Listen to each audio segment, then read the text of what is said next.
walang lisensya sa DMW. Pag nag-training, walang opera ng trabaho. No? Tapos tatagain ng pera. Almost, 80,000.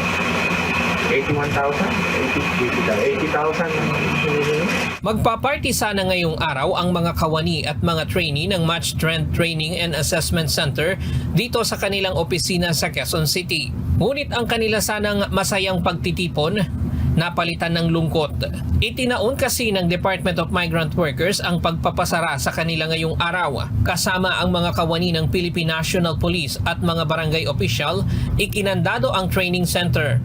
Ayon sa DMW, modus operandi ng agency na humikayat ng mga nais mag-training bilang caretaker at factory worker sa abroad. At habang sumasailalim sa pagsasanay, dito na rin sila aalokin ng trabaho sa Taiwan. Ang advertisement nila, touch nila, is that you train with us kasi makakapagtalipad kami.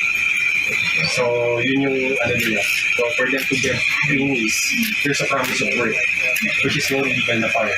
Bagamat may nakarehistrong programa bilang Caretaker Level 2 sa Technical Education and Skills Development Authority o TESDA ang agency, wala itong lisensya sa DMW para mag-recruit at magpaalis ng manggagawa papunta sa ibang bansa. Basta nag-recruit ka, which is in this case a promise to be given work or to be employed, an offer to work.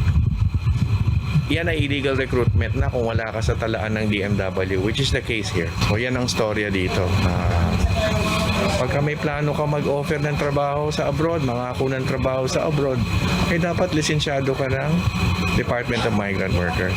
Bukod sa pagiging accredited sa DMW ng isang recruitment agency, dapat ang makukuhang employer sa ibang bansa ay accredited din ito ng ahensya para mabigyan ng job order at saka lang magkakaroon ng OEC o OFW Pass. Pebrero pa nakatanggap ang DMW ng sumbong mula sa dalawang complainant na pinangakuan umano ng agency at kinuhanan ng placement fee pero hindi sila nakaalis ng bansa. Ilang buwan ding isinailalim sa surveillance ang training agency bago sinalakay at ipasara. Bukod sa placement fee, naniningil din umano sila ng bayad para sa pag-aasikaso ng mga dokumento. Yung selyadong proteksyon na yan para sa mga OFWs para protektado sila. Linalabag ng buong buo.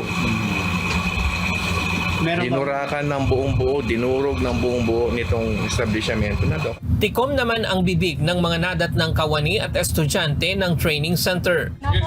Excited po sana kayo sa party. Opo. Pero dito kayo nakatira? Pero gusto niyo po pumunta ng ibang bansa?